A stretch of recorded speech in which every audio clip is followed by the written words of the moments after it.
Always feels good to be back in Bangalore. This is where the story began for us. Uh, Actually, an important part of the story began in Mumbai also, though in some part. But always good to be present in front of all of you. And yeah, like I will talk a little bit about like what's happening in the Polygon world and where we are going. And so just a little bit of background, like you guys, most of you guys know that, the Polygon story that, we have been around for last, like, 2 cycles, as they say, like 8 years almost. And always trying to find, being a truly, Indian at heart company, trying to find some sort of utility somewhere, right? And there have been so many of these, like, hyped use cases come up. Some of them start feeling like there is some truth to them. Like, for example, NFTs and all that. It looked like NFTs will become mainstream. So we put some focus on that. And then enterprise in 2022, you guys all saw that, enterprises were coming. And we tried our best to get as many enterprises as possible. Some of them are use cases like, even from India, we have like Flipkart. For example, I just met somebody who said that, he buys this Flipkart, is a Flipkart discount. I think it's called Fire Sale something. I'm forgetting the name. But you can buy, in 50 rupees, you can buy a 500 rupees discount voucher, right? So it's basically a marketplace for discount vouchers. So a lot of such utility work we tried to do in the past. But then always like these blockchain, that it's very speculative in nature. These things will come and go. And I think only now with this new regulatory regime in the US, where stable coins have become the rage and they are actually being accepted because the regulatory clarity is coming, so large institutions are also accepting the stable coins. That's where we find finally that, okay, there is a use case large enough, big enough, where we can go very aggressively on that use case and be the biggest like stablecoin network, as well as at Polygon Labs. Now I want Polygon Labs to be the #1 stablecoin payments company in the world. And this is where the real use case is there. And this is where I feel at home. Like, okay, now this is not like a meme coin or anything other like speculation related stuff where it's a mimetic theory, which, I am very bad, but I think we Indians are also very bad. Like a lot of people, you guys know that I invested in literally, like I had an open door policy. I used to have an open door policy for anybody who is building anything in India. You come to me, I'll put an angel investment check as far as I see that, you are not trying to do a scam. So I would have invested like, because I grew up from Bangalore only, and it was very, very hard for us to raise. Where our competitors were raising tens of millions of dollars, we could barely raise 265K. So I understand the pain. And I had told myself that when we will become big, at that time, we will contribute back. So I would have put in like maybe $10 million, $15 million in angel investment projects, in a lot of early stage projects. And most of them actually did not pan out. But then the focus for all the Indian founders was also about utility. And this is where I think we really shine. And finally, now that the payments and these things are coming, I just met FalconX today, like FalconX team. They have built like a multi-billion-dollar behemoth. And that's also a fully Indian-led team, because again, they are focused on utility. Whereas on the networks, it was all about like catching the next speculative use case, which we probably were not that great at. So finally, payments and stable coins is the actual real utility.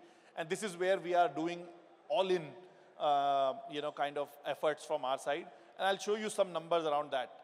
But then, the key theme of this is like the emerging markets. And emerging markets are doing very well. And I'll give you some very interesting stats that you will see in the coming slides. But first of all, like the global money movement markets, like these are absolutely huge.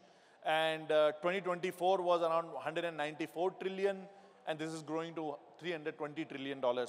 And, as Polygon Network and Polygon Labs, like we want to be a significant percentage of moving this money in various different forms. Now, the this part, like especially right now, is very true for the emerging markets. Like if you see, any one of you guys were in Argentina for the Dev Connect recently? I think maybe not many people, but we were like, there was a big Ethereum Dev Connect event last week only, and we were in Argentina, and literally you can go to Argentina like normal stores and all that and pay in crypto stable coins. Of course, that kind of thing is not needed in India, but you know, that's where you see the stable coins and payments economy has absolutely taken over. And you know, that's where like I think a lot of growth is going to come. And we at Polygon have been always very, very focused on these emerging markets. So LATAM, I'll show you some stats also, but in LATAM, roughly on stable coin payments and all that, by the number of users, especially in the micro transactions, Polygon is around 60–70% of the market share. And in Southeast Asia, it's even bigger because the Filipino pesos, Indonesian IDRX, all of these stable coins are actually finding a lot of users right now on Polygon. This is basically the, you know, if you talk about the non-USD, non-Euro stablecoin, right? That's where like Polygon has a 90% market share right now.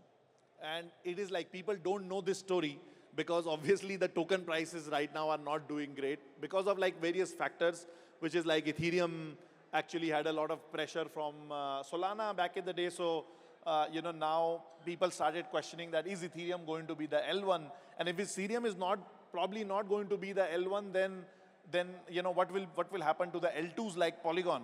And so that actually resulted in a even like 2–3 like multifold you know, kind of stress on these tokens as an asset.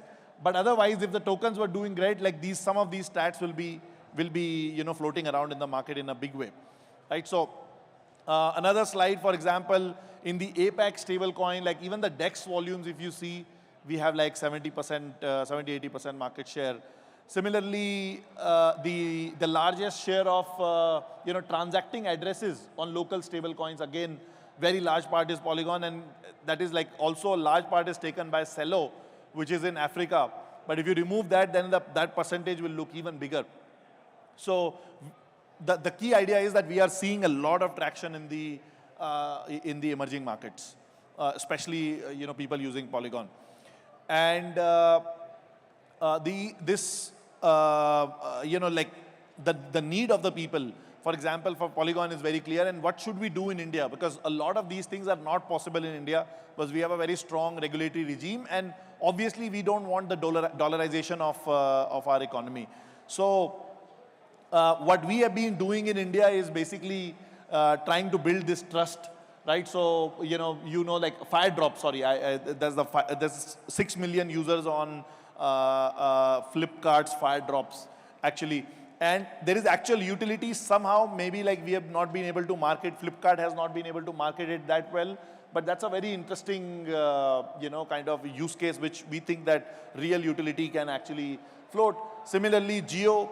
I mean, it was a very big bang, you know, kind of announcement for many of you guys. It has 9.4 million users already, and more stuff actually, especially around, you know, like, I don't want to talk like right now what all is coming, but they are working on some very interesting stuff. And it's not like, that was not just an announcement from the Jio team, because a lot of people, like that, because in India, there's a lot of like problems around regulatory, you know, kind of constraints and whatnot. And, you know, I think the Jio team has been fighting very hard for that, and they have navigated a lot of these, you know, kind of hoops. And I think you are going to see more progress on what they have been doing. And it's not like a short-term initiative for them. They are going to do a lot of amazing things on that. And I think like few other things also that, you know, like we also laid the foundation for the compliant INR. I think many of you guys might have seen in the news. So we definitely don't want India to be left behind in the stablecoin race. And so we are going to launch the INR stablecoin in India with partnership with the local partners. And, you know, like there are a lot of other things like the various governments keep on doing. We are also now, like there is this very early stage announcement I'm just making from here, but if you guys are working on it, you can also come with us, that we are going to, and this is not talked about anywhere, but we are going to announce India Tokenization Forum very shortly, where we will get the best of the industry experts and the governments and try to push this to the government, that tokenization is very good, and Indian government also understands that, and how we should be promoting tokenization from India. So if any one of you guys are building on tokenization startups, that forum will be a good place for you guys to get visibility amongst the government and all that. So I actually this is like somebody, he's actually ex-Polygon only person, good friend of ours, and he said that probably Polygon left India, like somebody actually tweeted like, did Polygon leave India and all that. And what Polygon has stopped doing and is not doing a lot right now is, we are not doing a lot of college level hackathons. This, we used to be very big. We used to do like 150 hackathons like in India every year with the local team here, with Shakti and team. And that time it was needed because people needed more EVM developers, right? So there was not many EVM developers in the industry. So that's why we did the hackathon. But today that EVM developers are enough in the industry that we don't need to do college level hackathons. So that's why those things we are not doing much. But on terms of the fundamental levels, like, whether it's the INR stablecoin, whether it's talking to the government related to the INR stablecoin and other things, or this tokenization forum, we are doing a lot of activities in India, and we'll continue to do so, because that is first is like, it's very close to my heart. Like, I want India to India to be a powerhouse of crypto, and that's what, like, when we were very early stage, even this was the dream at that time also, and obviously now that dream is even bigger because we have much more resources than that. And that, secondly, like, India as an economy, obviously, should be a big part of, if the world economy is going converted into stablecoin economy, the Indian economy should have a good participation in that. So, other thing is, like, beyond the stablecoin markets also, like, you might be thinking that, okay, is stablecoin phenomena around these emerging markets only? It's not like that. Even for the global money rails, these are extremely capital inefficient. If anybody here has actually remitted money from outside to India, like, sometimes you have to pay like 300 to 500 bips on your money, which is like 5% of your money coming to India. So these standards, basically blockchain is literally upgrading the financial rails. And right now, that's why, like I say, that Polygon wants to be the biggest, payments and fintech enabler in the world based on stable coins. And that's where, like, the blockchains actually literally provide that financial upgrade. And today we have like the real validation of this also, right? Like last year, I think like $50 trillion of like the transaction volume has happened, which includes stable coins and all that. That's a huge number actually. And for me, the most interesting thing, by the way, is this 246 million unique active addresses.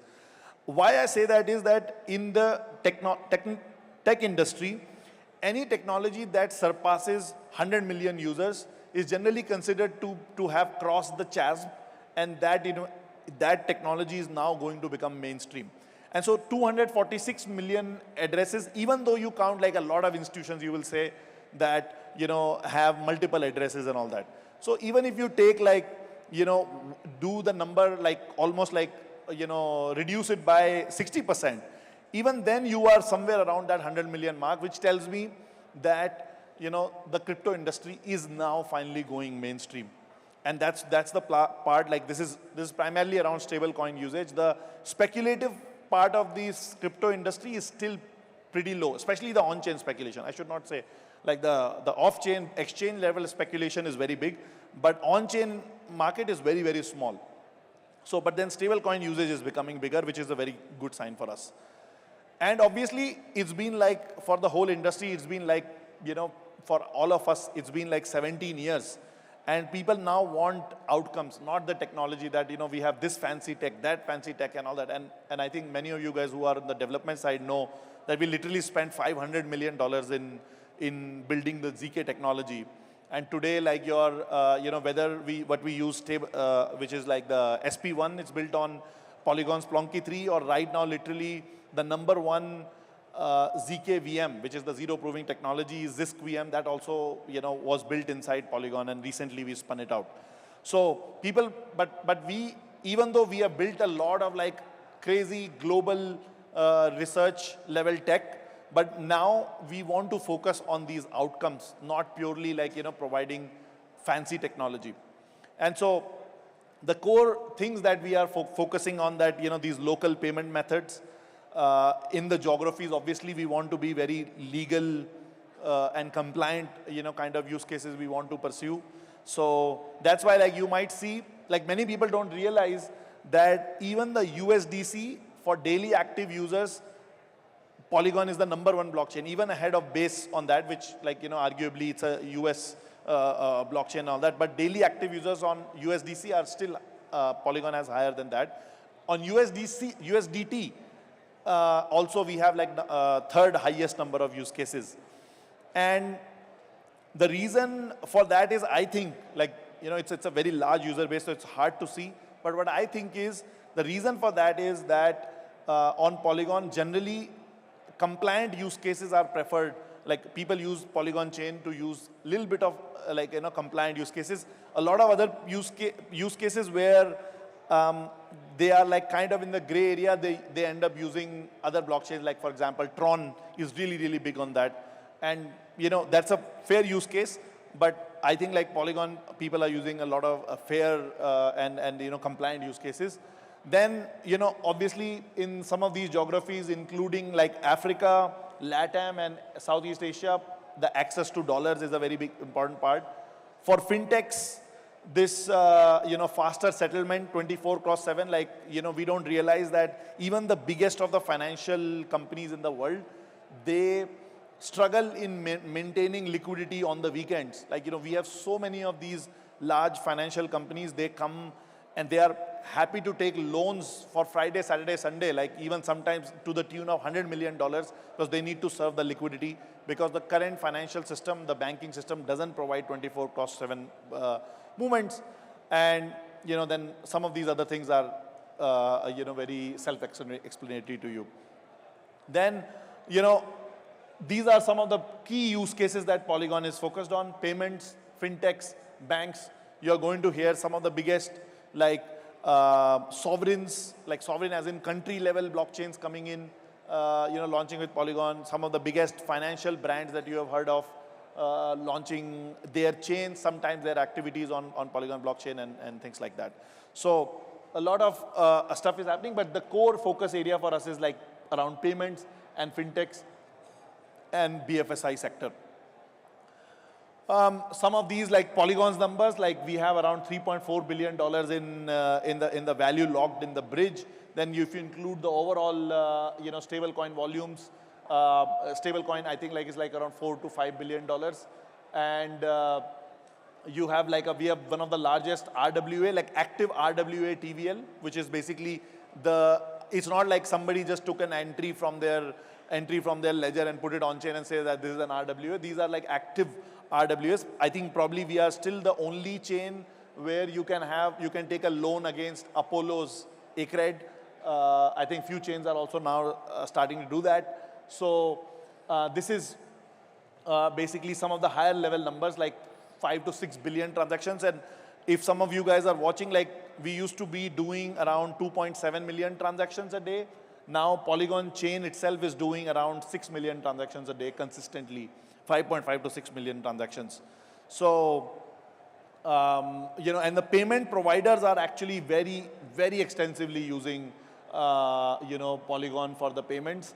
I mean, we all know about Stripe, for example. Stripe has partnered with Paradigm for Tempo and all that. But currently, if you go, where is the highest volume of Stripe is processed? It's processed on Polygon. And similarly for Revolut, I think 2 weeks back we announced that Revolut is basically, you can think of it as like the Google Pay or Paytm of the entire Europe and much beyond that. And they launched on Polygon. They have almost processed around $600-700 million in the last, in some time. So, in the quarter, these numbers are also growing. And why I'm like emphasizing on some of these numbers is that this is finally the place where I feel at home that, okay, there is some utility to be built, there is an actual use case, and we are doing something real, not like, this crypto, pure crypto hype based, which as a crypto project, you have to participate also, like even if you don't want it, you have to participate. But finally, we have a particular use case, which we think is big enough and we can build there. Some of these big brands, I think, who's who in the crypto space and blockchain space are listed here. This is also, the total Q3 volume, but the important part that, that I really like is this 6.5 billion P2P volume. And this volume is very important for me because it tells me how much of an end user relationship we are able to make on Polygon. And so, October, this was $6.5 billion in P2P volumes. This is super, positive for us. And some of the institutions that we are building, like JPYC, the Japanese yen coin, that also launched on Polygon, and it's like, seeing aggressive growth. R25, for example, listed here, is actually from the Ant Financial Group, which owns Alibaba in Dubai. Polymarket, the world's biggest crypto app, is literally built end-to-end on Polygon. And Flutterwave, which is the Stripe of Africa, is exclusively on Polygon. And some of these other banks that you can say, like, Bank of Santander, JP Morgan, and all these other things are also, these institutions are working on Polygon.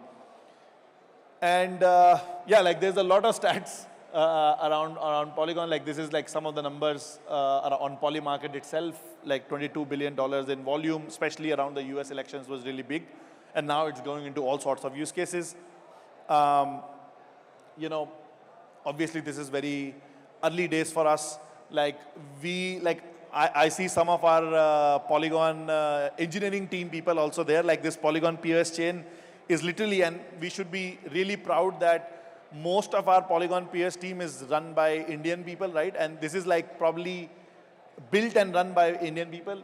And this is probably the second or third largest used chain. And this is built by our team, like, Sandeep and team here. So I would request you guys to give a big round of applause to our team here who have done this. And this year they have actually built multiple, advancements. We started the year at around 100, 150, 200 TPS. Now we are at almost around 1,000 to 1,500 TPS, and early 2026, the team is taking it to 5,000 TPS. And which will be, by the way, almost, like I think Solana does like around 3,500 TPS for the real transactions. And Solana I'm naming because it's a very popular chain for high throughput, blockchains. But we will go there, and I think the team plans in next 12 to 36 months or 24 months, we plan to go to 100,000 TPS, which is like Visa, MasterCard level scale, and processing, high gas fees. And there are some other kind of use cases, which is like, I don't even want to go in detail, but like priority lanes for payments, dedicated lanes for payment providers and all that. That kind of usage we are building because we launched our VBlock, which is the validator elected block producer. It's like a big upgrade that we posted. And so just to enhance, this is all the engineering side. On the product side, we hired the head of crypto of Stripe, John Egan. Like he's very well known in the payment circles and all that, and he's joined us as a chief product officer. And it's very clear in the 2 months that he has joined that he is going to make a night and day difference. So that's what we are doing. And right now we have not announced few big kind of announcement. These are still confidential. But as I have always promised, like anybody who has watched me before also, that I keep saying that for me, even though like right now the markets, whoever are watching crypto markets and all that, on the chain side, it's very bad scenario for the chains, barring 1 or 2 chains. But we are still going to take bigger and bigger bets. So we are taking so aggressive bets. Sometimes I'm scared, like, and I've said multiple times, I've tweeted also, that I absolutely don't care that if, something happens and we have to, like, we literally like die in the next 2-3 years.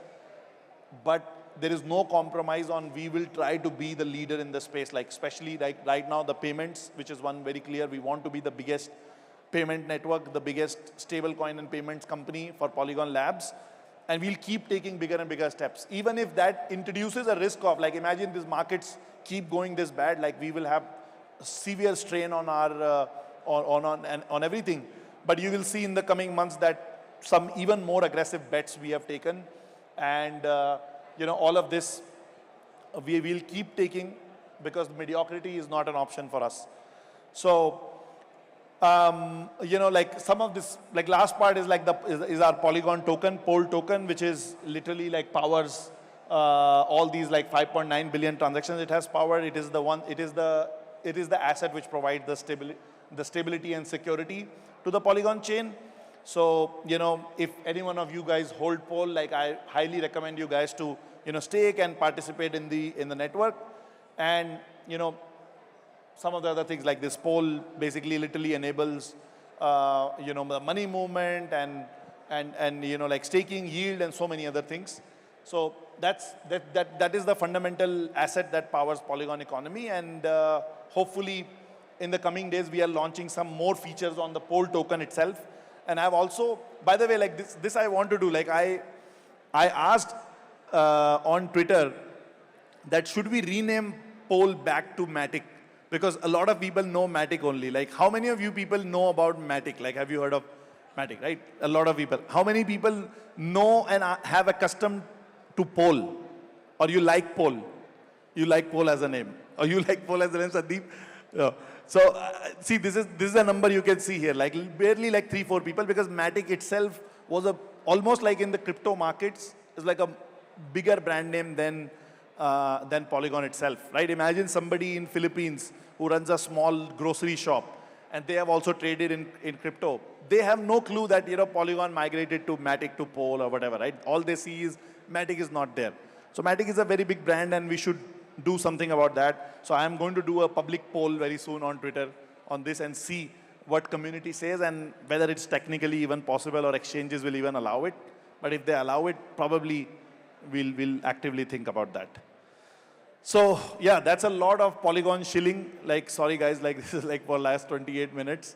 But yeah, it is what it is. It's my life. It's my life's work. And I will keep doing that. Thank you. Thanks a lot. Yep. I think we have 2 minutes. Anybody wants to take any questions? Yep. You wants to ask?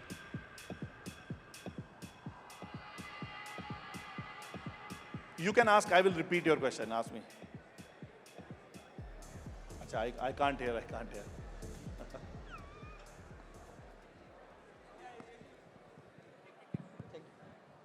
I really like your idea of making India not to lose the stablecoin race. Actually, I know being an international student, this is a real problem that people face when we make transfer as a tuition fee in foreign universities. So, like, I know the benefit of being a student that I'll be charged less for foreign currency transaction fees. But why universities will accept your Polygon stable coin? Like what benefit they will get if they accept payment in cryptocurrencies or stable You're talking about the foreign universities or Indian universities? Foreign universities. Foreign universities will accept dollar only, right? But the benefit for that is, let's say you had a let's say tuition fees of $10,000, right? So 6 months back that was 8 lakh rupees. Now that is 9 lakh rupees, right? So this conversions is one big problem. Second thing is, when you are converting right now, like when you convert from INR to USD, that also is a very costly process, right? And by the way, that is very costly for stable coins also right now in India. There is a massive premium around that. And one of the things that we want to do with the INR to USD stable coin is try to figure out that, is there a way where we can make markets more efficient for this INR to USD stable coin conversion? But I think like the main things that you save is like if they start accepting stable coins, they can, save on this like 1 to 2% fees that the banks are charging, which right now I think the payer pays, right? I don't think university pays for it. So I think payers will choose these kind of, kind of payment paths. And this is what, like with Polygon Labs, you will see in the coming days. What we are going to do is going to provide an end-to-end stack. Like not like, okay, you have stablecoin and now you can send stablecoin. We want to provide with Polygon Labs end-to-end stack. So you have money in your bank and let's say ICICI Bank, and you want to deliver into JP Morgan Chase Bank of JP Morgan. You just do the transaction, all these hops, this system figures out. Like something which we want to call like a borderless payment network is Actually, what we will be doing. PayPal, they are doing it though. So Something like that, but includes fiat, banking, everything under the hood. Okay. And that's what we'll be building. Thank you. Thanks for answering. Awesome. Hi, Sandeep. So I'm working on stablecoin. It's been 3 years. When you say that Polygon and the partner coming up with a compliant stablecoin in India, but there is no compliance as such in place. So could you please elaborate that? Yes. So that is true that there is no license in India for stablecoin, right? What you can do is right now you do a lot of like kind of self-monitored compliance. That's why it needs like the team that we are working from, Ashish and team, Ashish Nailwal and all, they have very extensive experience in banking. So this is self-regulated right now, which used to be like for crypto exchanges also is the same. Second thing what we have done is, we have already spoken to over the last 6-8 months, what you guys have seen is only last 1 month of news coming out. But for the last, like I would say almost 1.5 years, or slightly more than that, we have been demoing, presenting, educating to at least 7 or 8 government departments where they know that, okay, this is something like this is happening. And, we have like a, kind of a high level, I don't even want to call it like an approval, but there's no like kind of immediate like beating down of this, like shut this down immediately, right? And that might happen, by the way. Like we expect that, some department doesn't, like we did not engage properly and some department says like, shut this down, possible. But for me, that journey is not like, I will, try the stablecoin and that, burns out and all that, right? So it's like a 2 to 5 year journey that we are even anticipating, that it might take literally 2 to 5 years to actually bring that stablecoin. But if that resources are going to be used and, we have to fight for that, we will fight for that, because one thing that I cannot sit idle with is that India is losing out the stablecoin race, right? So that's not an option, so I'll keep fighting. Thank you. Okay. Any other questions? Hi, Sandeep. Here. Okay. Hi. Big fan of your work. Thank you so much. I've been following Polygon and your work on Zero Knowledge. But I just have a question on Sentinel that you guys have been doing. Another great work that's coming out of your garden. Do you think that it will be as big as Polygon, or is it going to be exclusively on Polygon? What is your thoughts on that? Yeah, so it is built on Polygon, the technology-wise. He's talking about Sentient AI, which is like an AI company I helped co-found with 3 other full-time co-founders. One of them is an ISC professor in Bangalore only. And one of them is the professor of computer science at Princeton. And there, the core goal for me was like, I'm not able to give that much time on Sentient. Like I have to spend like 95% of my time on Polygon. But the team is very, solid team, and the mission for Sentient is to build human-aligned AI. So we have been focusing very heavily on alignment and reasoning part of the AI. And now what we are seeing is like that reasoning and alignment actually are very important for financial transactions. So we might, like it's a pure research and open source company, like open source research company. But then we are now seeing that there are some financial use cases. We might try some of the financial use cases and use that alignment and reasoning to, have a, kind of more mature like financial interactions by the AI. So that's what we are doing. I wish it could be as big as Polygon, but it's still more of a research and open source. Like the mission, it's a more mission-driven company than, at least as of now. Unless because these financial use case, let's say the financial use case comes and it starts going viral, then it might overtake the mission for some time. But the core goal is basically build an AI which is aligned with the humanity. So that's the goal there. Thank you. Keep doing your great work. Thank you. Yeah, hello. So, hello Sandeep. So, I have three things to say. First one is Polygon has already launched their ZK VM. So what is the thought about launching ZK VM? Because I think users don't care about privacy at all. So I think my thinking is what is your idea about in the future of ZK VM and all? And second thing, I would say don't stop making hackathons on college level, because as a Solidity developer, it's very demotivating for me. Like if you can ask any of them, most of them are Solana developers and Rust developers because they have built super team and all. But I also want that this kind of stuff happen on EVM things also. I think only the base is doing this. Other than that, I know Polygon is totally migrating on the B2B stuffs. But yeah, I want in future that I also get some incubation from that.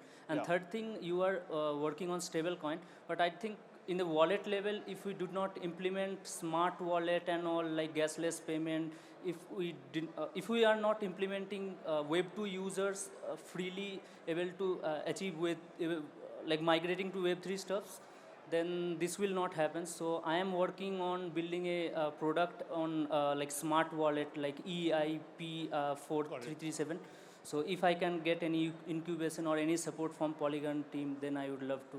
For sure. So yeah, third is obviously very easy. Like we have almost everything related to the smart wallets and EIP 4337 and all that. All of that is available on Polygon, so you are free to use it.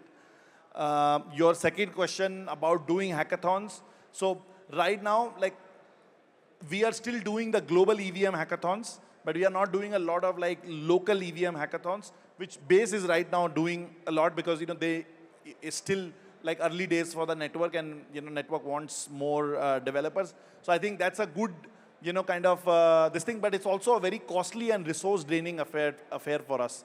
And right now, like where Polygon is, I need Polygon to focus on making money. Base has a lot of money, so Base can keep, right now keep funding it because they need that early developer, footprint. So we might start doing it in, next year, next to next year. But as of now, that is not the highest priority for me. For me, the highest priority right now is to go and talk to most and the biggest fintechs and payment companies in the world and get them on Polygon. Reach a stage where Polygon can again start giving back to the Indian community. And I think the first question from you was the ZK VM. And ZK VM, like we are literally, you will see Polygon's footprint in all the ZK VMs that are available in the market in some form or the other, either on the design level or the backend proving system like Plonky 3 and all that. So Zisk VM is we recently, like one of my co-founders, we spun them out, we built this Zisk VM, and then now they are productionizing it. The only reason for having that ZK VM, like Polygon ZK VM, is that we can already see that some of these ZK VM companies, they've started close sourcing their code, their source code. And that starts becoming a problem. Then they might start charging premium on that and all that. So we need to have, defense. And Jordi Bellina, who's like a Catalonian Spanish, co-founder of Polygon and all that, he's one of the most steadfast open source people. Like, he will defend open source to death. So, we believe, and that's why we made it like a neutral. We spun them out. We said, okay, you build neutrally so that it's not like it's Polygon's ZK VM, but anybody can use it. And it is completely, people can trust Jordi that he will keep it open source and everybody can use it. That's the thing. And ZK VMs primarily are being used for scaling, not for privacy. Yeah. For privacy, we have like, these solutions like railguns and privacy pools, and these available on Polygon if you wanted to use that for consumer use cases. Okay. Thank you. I think we already took a lot of time. Thanks, Saxena Saab, for giving us extra time. Thank you so much. And he's doing all these hackathons, right? So he will keep doing it for the college folks. So we have to win from the Rust developers, right? Yeah, I think it's important to think of like our job together. What we are doing here is bringing India on chain. Like Polygon's role, Sandeep's role is really critical here. Our role is critical in its own way. Fantastic work so far, man. Thank you. Same to you.